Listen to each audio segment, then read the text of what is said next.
A quiet street, flashing lights, and a teenager walking home after practice. Within seconds, everything spiraled. Sirens, shouting, and the thud of a body hitting the pavement. The boy's backpack spilled open, books scattering across the concrete as if innocence itself had been thrown away. Neighbors froze. Phones started recording. But then, just as the cuffs clicked, 10 unmarked SUVs screeched to a halt. FBI agents stepped out. The officers went pale. What could make federal agents step in this fast? And why this boy? Subscribe and join our community. Before that night, Malik Johnson was just another teenager trying to make it through high school. 17 years old, smart, quiet, and endlessly curious about how things worked. He loved fixing broken gadgets, dreamed of studying engineering, and spent most evenings helping his mom at her small diner after basketball practice. Life wasn't easy, but it was honest, a rhythm of school, work, and small victories that kept him hopeful. His neighborhood wasn't the safest, but Malik had learned to navigate it. Head down, music on, never giving anyone a reason to look twice. His mother always reminded him, "You don't have to be doing something wrong for them to think you are." He used to smile at that, not fully understanding the weight behind her words. That night was no different. He was walking home, earbuds in, hoodie pulled up against the wind. The streetlights flickered as he cut through the parking lot behind the diner, the same shortcut he'd taken 100 times before. But this time, something felt different. The air carried tension, like a storm that hadn't yet broken. Across the street, 2 patrol cars idled with their lights off. He noticed, but didn't think much of it until one of them pulled forward slowly. Then another.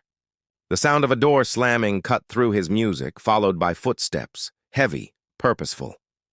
In that instant, Malik's world shifted from ordinary to dangerous.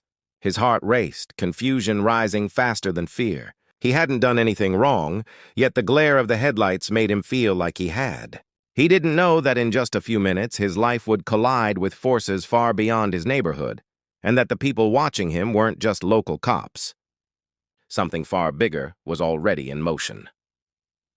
Rising action. 6:05 words.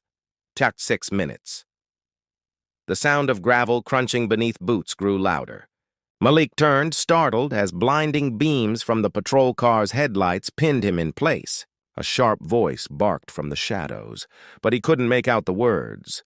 He instinctively pulled out one earbud, confused, trying to understand what was happening. Before he could speak, one of the officers shouted again, this time louder, angrier. He froze. His hands trembled as he raised them halfway, unsure what he was even being accused of. Another officer emerged from behind the car, hand on his holster. Malik's pulse thudded in his ears. He remembered his mother's voice. "Stay calm. Don't move too fast." So he didn't. He stood there, breathing hard, trying to explain. But his voice cracked, swallowed by the tension in the air. The first officer lunged forward, grabbing Malik by the arm and slamming him against the hood.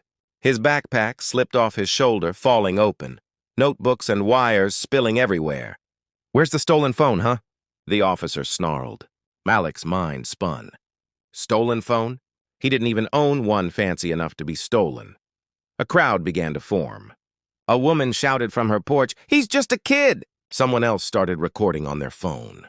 But that only made the officers angrier. One pressed Malik's face harder against the metal, while another tore through his backpack, scattering his belongings onto the street. If this story touched you, don't just watch. Be part of the change. Hit subscribe and join our community of voices that matter. Tears burned behind his eyes, not from pain, but humiliation. He had done everything right. Hands visible, voice calm, respectful, none of it mattered. In their eyes, he wasn't Malik Johnson, honor student, son, or dreamer. He was just another suspect, another statistic. Suddenly, one of the officers froze mid-search, radio pressed to his ear. "Copy that. What?" His tone changed, sharp and uncertain.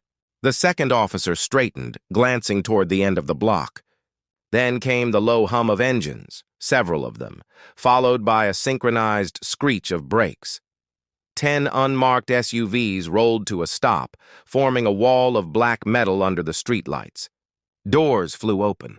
Men and women in dark suits and jackets marked with FBI stepped out, moving with precision and urgency. Their expressions weren't confused. They were focused, like they already knew exactly what was happening. The local cops stepped back, startled. One muttered something under his breath, his earlier aggression replaced with unease. The lead FBI agent, tall and calm, flashed his badge and ordered everyone to stand down. Within seconds, the tone of the entire scene shifted, authority being stripped from those who moments earlier thought they held it all. Neighbors whispered from behind fences. Phones stopped shaking as people realized this wasn't just a police stop anymore. Malik stood frozen, caught between fear and disbelief. He wanted to speak, but the words wouldn't come. The agent turned to him, gently lifting the handcuffs from his wrists. "You're safe now," he said quietly, the first voice that didn't sound like a threat. The officers exchanged glances, pale and silent. One of them stammered, We had a report." But before he could finish, the agent cut him off. "We've been tracking the real suspect for weeks," he said. "And he's not a teenager walking home from basketball practice." The street fell silent. The realization hit like a shockwave. The cops had just tackled the wrong person. But what the FBI revealed next would make that mistake look like something far darker. Something that wasn't just a misunderstanding, but part of a pattern. And that's when everyone realized this was never just about one boy. The agents didn't waste a second. While one comforted Malik, another began questioning the officers, and their excuses fell apart almost instantly. Their anonymous tip about a stolen phone didn't exist in any database.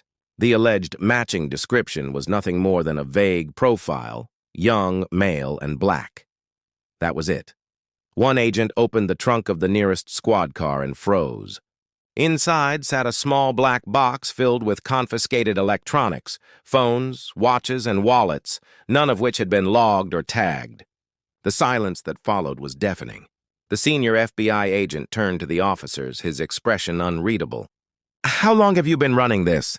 he asked quietly. The cops didn't answer. Malik just stood there, trembling, watching the men who had brutalized him only minutes ago shrink under the weight of their own actions. The very people sworn to protect were suddenly the ones being investigated. Then came the moment that seared itself into everyone's memory. One of the FBI agents gently lifted Malik's torn backpack, its contents scattered on the ground. Inside were blueprints, half-built circuit boards, and handwritten notes, all part of a scholarship project he'd been working on for months. The agent looked at it, then at Malik, and said softly, "You were building this?" Malik nodded, still too shaken to speak. The officer who had tackled him looked down, realizing he'd mistaken a teenager's invention for suspicious wiring. What he thought was a weapon was just ambition, a boy's dream of building something better. The crowd grew silent as reality set in. This wasn't just a mistake.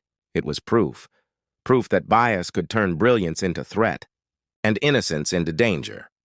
As the FBI agents led the officers away in handcuffs, Malik stood under the flickering streetlight, face streaked with tears, surrounded by neighbors who had seen everything. The same people who once looked away were now filming for justice. But deep down, Malik knew this night would never leave him. Because even though he'd been cleared, something inside him had been broken, and something inside the system had just been exposed. In the weeks that followed, the story spread far beyond Malik's neighborhood. What began as another silent injustice caught on a cell phone camera had become a national headline. News anchors repeated the same haunting footage. A teenager thrown to the ground for no reason, then saved only because federal agents happened to be nearby on an unrelated investigation. The officers involved were suspended, then charged, but Malik didn't celebrate. Justice, he realized, wasn't just about punishment. It was about prevention. No one should need 10 FBI agents to prove they didn't deserve to be tackled. He returned to school eventually, quieter than before, his once bright confidence dulled but not gone. When teachers spoke of his bravery, he didn't feel brave. He felt tired. Tired of living in a world where innocence wasn't protection. Yet, as months passed, something began to change. The video sparked protests, petitions, and community conversations. People who had never spoken up before began asking hard questions about bias, about accountability, about how easily one life could be misjudged by the color of skin. Malik started speaking, too. Not with anger, but with truth. He shared his story at schools, at rallies, and on stages he never imagined standing on. His scholarship project, the one torn apart that night, was rebuilt and showcased at a national science fair. He named it the Light Sensor, a system designed to detect sudden aggression during traffic stops to save lives before violence begins. It wasn't just a project anymore. It was a promise. But even with recognition and change, Malik knew one truth would always remain. For every story that makes headlines, countless others go unseen. And so, he ended his first speech with the same words that still echo online today. I wasn't lucky because the FBI showed up. I was lucky because someone pressed record. But what about the ones no one films? How many more stories like Malik's will it take before we finally see and believe at them all? What would you have done if you saw this happening in real life?